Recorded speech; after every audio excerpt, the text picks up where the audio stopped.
बालक को अकेला क्यों भेज रही हो माता, साथ जाओ। अच्छा आपका नहीं है, किसकी बच्ची है? 1 मिनट बेटा, किसकी बच्ची है? सच बोल रही हो ना?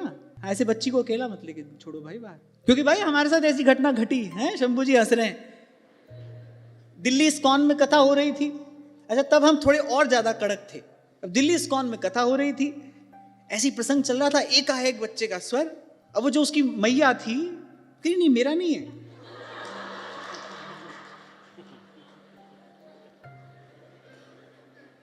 दिल्ली इस्कॉन की घटना है।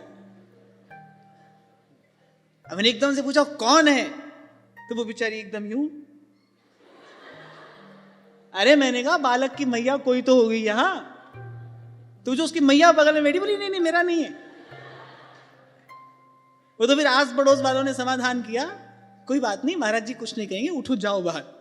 अच्छा हम इसलिए कहते हैं बच्चे को बांधो मत, ऐसे बच्चे को बंधन में नहीं डालना चाहिए। बालक तो बालक है भाई, उसको ऐसे पिंजरे में मत डालिए। हाँ बालक ऐसा हो कि भाई उसका कुछ ऐसा पूर्व का संस्कार ही प्रबल है, उसकी रुचि है।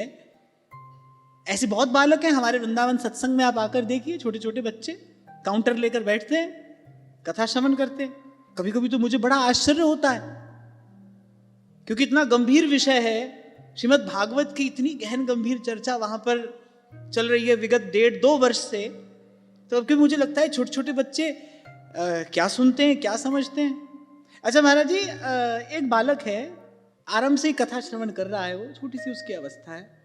मेरे मन में ये आता था कि भाई कहीं इनकी माताएं इनको ऐसे जोर जबरदस्ती करके बांध के बैठा तो नहीं देती हैं, कोई भय दिखाकर कि भाई इनको बैठना ही पड़ेगा। बालक के साथ ऐसा नहीं होना चाहिए, मुझे व्यक्तिगत रूप से ऐसा लगता है। बच्चे स्वतंत्र रहने चाहिए। हम जैसे लोगों को देखकर तभी रोते हैं बच्चे, क्योंकि उनको पता है अब मम्मी कहेगी प्रणाम करो प्रणाम करो।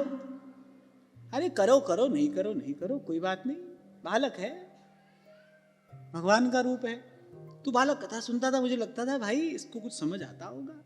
तो एक दिन परिवार में कुछ ऐसी बात हुई, उसकी माता थोड़ी चिंतित हो गई।